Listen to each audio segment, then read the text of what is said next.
చూస్తుండగానే ఎండాకాలం వచ్చేసింది. ఇంకా మార్చి నెల దాటైనా దాటలేదు. ఇప్పుడే 40 డిగ్రీల వేడి జనాన్ని చురుక్కు అనిపిస్తోంది. దాంతో వీలైనంత ఎక్కువగా నీరు తీసుకోవాలని సోషల్ మీడియాలో పోస్టులు ఇప్పటికే వెల్లువెత్తుతున్నాయి. నిజానికి ఏ ఋతువులోనైనా గాలి, నీరు మనిషికి అత్యవసరాలుగా ఉంటాయి. That's very common point. అయితే గాలి ఎంతైనా పీల్చుకోవచ్చు, కానీ నీరు మాత్రం తగు మోతాదులోనే తీసుకోవాలని హెచ్చరిస్తున్నారు డాక్టర్స్. నీరు తక్కువ తాగినా ఎక్కువైనా కానీ ఆరోగ్యానికి ప్రమాదకరమైనవి అంటున్నారు. వింటుంటేనే భయంగా ఉంది కదూ. అసలు రోజుకు ఎంత నీరు తాగాలనే విషయంపై వస్తున్న అనేక అభిప్రాయాలు జనాన్ని కన్ఫ్యూజన్లో పడేస్తున్నాయి. కొందరేమో నీరు ఎక్కువ తాగితే ఆరోగ్యానికి మంచిదంటారు, ఇంకొందరేమో అవసరానికి మించి నీరు తాగితే ఆరోగ్యానికి హానికరం అంటారు. ప్రపంచానికి సుపరిచితుడైనటువంటి కరాటే ఫైటర్ బ్రూస్ లీ మరణం అధికంగా నీరు తాగడం వల్లే జరిగిందని 4 దశాబ్దాల తర్వాత తేల్చారు పరిశోధకులు. ఎక్కువ మోతాదులో తాగిన నీరే ఆయన ప్రాణాలకు ముప్పు తెచ్చిందని తేల్చడం సంచలనం సృష్టించింది. అయితే ఒక్కటి మాత్రం నిజం. అదేంటంటే నీరు మనిషి మనుగడకు అత్యంత అవసరమైనటువంటి ప్రాణావసరాల్లో ఒకటి. నీరు తాగడం వల్ల అనేక ప్రయోజనాలున్నాయి. నీరు శరీరాన్ని హైడ్రేట్ చేస్తుంది. అందువల్లే శరీరం జీవకళతో ఉంటుంది. శరీరంలో వ్యర్థాలను తొలగించడం, అవయవాల పనితీరును క్రమబద్ధీకరించడానికి నీరు సహకరిస్తుంది. మన శరీరంలో 70% వరకు నీరే ఉంటుంది. అలాగని శరీరంలోకి ఎక్కువ నీరు చేరితే అది అనేక అనారోగ్య సమస్యలకు దారితీస్తుంది. కొంతమంది రోజుకు 8 నుండి 9 గ్లాసుల కంటే ఎక్కువ నీటిని తాగుతారు. ఇక మరొక రోజులో అయితే ఎంత మోతాదులో నీరు తాగితే శరీరానికి మేలు కలుగుతుంది, ఎక్కువ నీరు తాగడం వల్ల ఎలాంటి దుష్ఫలితాలు కలుగుతాయి, తదితర విషయాలు ఈ రోజుటి ఇన్ డెప్త్ లో తెలుసుకునే ప్రయత్నం చేద్దాం. ప్రధానంగా మనం అధికంగా తీసుకునే నీరు శరీరంలో సోడియం స్థాయిలను తగ్గిస్తుంది. ఎక్కువ నీరు తాగడం వల్ల శరీరంలో అసమతుల్యత ఏర్పడుతుంది. ఇది వికారం, వాంతులు, తిమ్మిరి, హైపోసోనాట్రేమియా, అలసట వంటి ఆ పరిస్థితులకు దారితీస్తుంది. తలనొప్పికి కూడా నీరు అధికంగా తాగడం ఒక కారణం అంటున్నారు డాక్టర్స్. ఇక నిజానికి తలనొప్పి అనేది ఓవర్ హైడ్రేషన్ లేదంటే డిహైడ్రేషన్ అనే రెండింటి వల్ల కనిపించేటువంటి ఒక లక్షణం. ఎక్కువ నీరు తాగినప్పుడు రక్తంలో ఉప్పు శాతం తగ్గుతుంది. ఇది శరీరంలోని అవయవాలతో వాపుకు కారణమవుతుంది. అవును, ఇది పరిశోధకులు చెబుతున్నటువంటి విషయం. ఎక్కువ నీరు తాగినప్పుడు ఎలక్ట్రోలైట్ స్థాయిలు పడిపోతాయి.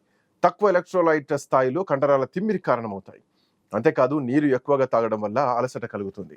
మీరు తాగే నీటిని ఫిల్టర్ చేస్తూ మీ రక్తంలో ద్రవ స్థాయిలను సమతుల్యం చేసే బాధ్యత మూత్రపిండాలపై ఉంటుంది. ఎక్కువ నీటిని తాగడం వల్ల మూత్రపిండాలపై పని భారం పెరిగిపోతుంది. అది కాస్త హార్మోన్లపై ప్రభావం చూపుతుంది. దీంతో శరీరానికి ఒక రకమైనటువంటి ఫెటిగ్ అంటే అలసట అవహించేలా చేస్తుంది. నీటిని ఎక్కువగా తీసుకోవడం వల్ల పొటాషియం లోపానికి దారితీస్తుంది. పొటాషియం అనేది శరీరంలో ముఖ్యమైనటువంటి మినరల్. దీని లోపం వల్ల కాళ్లలో మంట, అట్లాగే ఛాతి నొప్పి మొదలైనటువంటి లక్షణాలు కనిపిస్తాయి. పైగా ఎక్కువగా నీరు తాగినప్పుడు తరచుగా మూత్ర విసర్జన జరుగుతూ ఉంటుంది. దాంతో కొత్త సమస్యలు వస్తాయి. నీరు ఎక్కువగా తాగడం వల్ల శరీరం పోషకాలను గ్రహించదు. మూత్రం రూపంలో విలువైన పోషకాలు శరీరం నుండి బయటికి వెళ్ళిపోతాయి. దాంతో నీరసం ఆవహిస్తుంది. ఆరోగ్యంగా ఉండాలంటే నీళ్లు ఎక్కువగా తాగాలని డాక్టర్ సూచిస్తూ ఉంటారు. నిజానికి మన శరీరానికి ఎన్ని లీటర్ల నీళ్లు అవసరమవుతాయి అన్నది ప్రత్యేకమైనటువంటి ఫార్ములా ఏమీ లేదు. శారీరక శ్రమ, వయస్సు, ఆడ మగ తేడాలు, శరీర స్థితిని బట్టి నీటి మోతాదు మారుతూ ఉంటుంది. నేషనల్ అకాడమీ ఆఫ్ సైన్సెస్ అధ్యయనాల ప్రకారం ఒక వ్యక్తి సగటున రోజుకు ఎన్ని లీటర్ల నీళ్లు తాగాలి అన్న విషయాలపైన ప్రమాణాలు కూడా ఉన్నాయి. సాధారణ ఆరోగ్య స్థితిలో ఉన్న పురుషులు రోజుకు 15.5 కప్పులు అంటే 3.7 నుంచి 5 లీటర్స్ వరకు నీరు తీసుకోవచ్చు. ఆ మోతాదు మనిషిని ఆరోగ్యంగా ఉంచేందుకు సరిపోతుంది. మరి మహిళల విషయానికి వస్తే మహిళలు 11.5 కప్పుల నీరు తాగితే సరిపోతుంది. అంటే 2.7 2.7 నుంచి 4 లీటర్ల నీరు వాళ్లకు సరిపోతుంది. ఇంతకు తక్కువైనా ఎక్కువైనా శరీరంపై ప్రభావం చూపిస్తూ ఉంటుంది. మనిషికి అనునిత్యం సోకే అనేక సమస్యలు ఈ నీటి మోతాదులు మారినప్పుడే కలుగుతూ ఉంటాయి. అది గమనించకుండా చాలా మంది టాబ్లెట్స్ వేసుకుంటా ఉంటారు. నీటి ప్రమాణాలు సరిగ్గా పాటించినప్పుడు మనం వేసుకునేటువంటి టాబ్లెట్స్ వల్ల ఉపయోగం ఉండదు. అనవసరంగా వాటిని శరీరానికి అలవాటు చేయడమే జరుగుతుంది. ఏదైనా సరే శరీరానికి అవసరమయ్యే మేరకే తీసుకోవాలి. అతి ఎప్పుడైనా ఎక్కడైనా అనర్థానికి దారి తీస్తుందని గ్రహించడం ఇక్కడ చాలా ముఖ్యమైన విషయం అంటున్నారు నిపుణులు.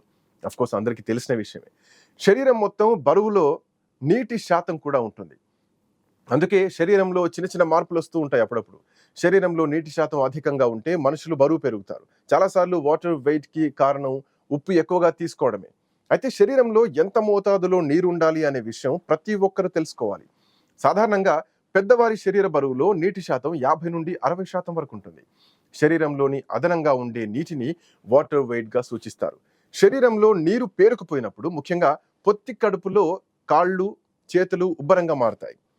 ఇక నీటి స్థాయిలు ఒక వ్యక్తి బరువు ఒకే రోజులో 2 నుంచి 4 పౌండ్ల వరకు మారవచ్చు. శరీరంలో నీటి శాతం అధికంగా ఉంటే అది మూత్రపిండాల వ్యాధి లక్షణంగా పరిగణించాలి. ఇది చాలా మందికి తరచుగా చోటు చేసుకునే ఉంటుంది.